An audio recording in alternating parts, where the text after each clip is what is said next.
নমস্কার বন্ধুরা, মালতীর হ্যাংলা চ্যানেলে তোমাদের সবাইকে স্বাগতম। আমি আজকে নিয়ে আসলাম তোমাদের জন্য কচুর শাক রান্না। কীভাবে কচুর শাক রান্না করব তোমরা পুরো ভিডিওটা দেখো, খুব ভালো লাগবে। আর আজকে ইলিশ মাছের মাথা দিয়ে আমি কচুর শাক তৈরি করব। সেটা কিভাবে করব বন্ধুরা দেখতে থাকো। দেখো কিন্তু আমি ভালো করে সুন্দর করে কেটে খুব সুন্দর করে ধুয়ে নিয়েছি, 3-4 বার করে ধুয়ে নিয়েছি। এখানে কিন্তু আমি একটা কড়াই বসায় দিয়েছি। এই কচুর শাকগুলো এবার আমি সিদ্ধ করে নিই। আর বন্ধুরা, যখন কচুর শাকটা আদা সিদ্ধ হবে তখন কিন্তু যে কোনো শাক, কচু পাতা, কচু শাক একটু লেবু দিয়ে দিবে, তাহলে কিন্তু গলা আর চুলকাবে না। এগুলো এবার আমি পুরোটা নিয়ে এবার সুন্দর করে সিদ্ধ করে নিই।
বন্ধুরা দেখো,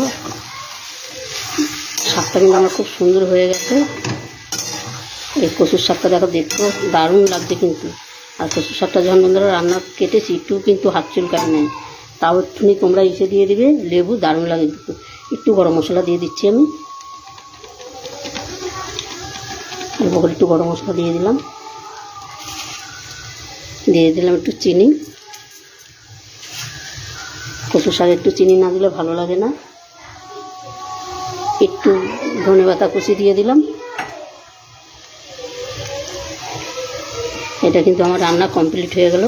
বন্ধুরা, রেসিপিটা কেমন লাগলো তোমরা লাইক করে শেয়ার করো, বেশি বেশি করে শেয়ার করবে। আর আমার ইউটিউবে নতুন বন্ধু থাকলে প্লিজ আমার চ্যানেলটা সাবস্ক্রাইব করে দেবে। রান্না কিন্তু আমার কমপ্লিট হয়ে গেল।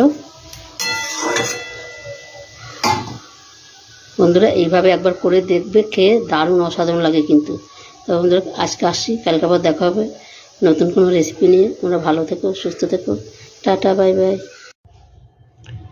বন্ধুরা দেখো, কচু শাকটা কিন্তু আমি নামিয়ে দিয়েছি, হয়ে গেছে। কতটা সুন্দর লাগছে দেখতে, আর এত সুন্দর একটা গন্ধ বেরোচ্ছে, দারুণ একটা গন্ধ বেরোচ্ছে। মনে হয় এখনই জিভ দিয়ে জল পড়ে যাচ্ছে, এতটাই সুন্দর হয়েছে আর এতটা দারুণ গন্ধ এসছে। বন্ধুরা, এইভাবে তোমরা এইভাবে আমার মতন একবার তৈরি করে খেয়ে দেখবে, দারুণ লাগবে। যেও কচুর শাক না খায় সেও কিন্তু এভাবে হাত চেটে পুটে খাবে। এতটাই সুন্দর হয়েছে, সত্যি বলছি, একবার এইভাবে করে দেখবে,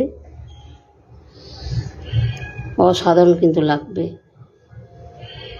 তবে বন্ধুরা, রেসিপিটা ভালো লাগলে তোমরা লাইক কমেন্ট শেয়ার করো, বেশি বেশি করে শেয়ার করো। বন্ধুদের দেখার সুযোগ করে দিও। একবার এভাবে করে দেখবে, দারুণ দারুণ লাগবে। ঠিক আছে তবে বন্ধুরা, আমি আজকে আসছি, কালকে আবার দেখা হবে। Tata, bye bye.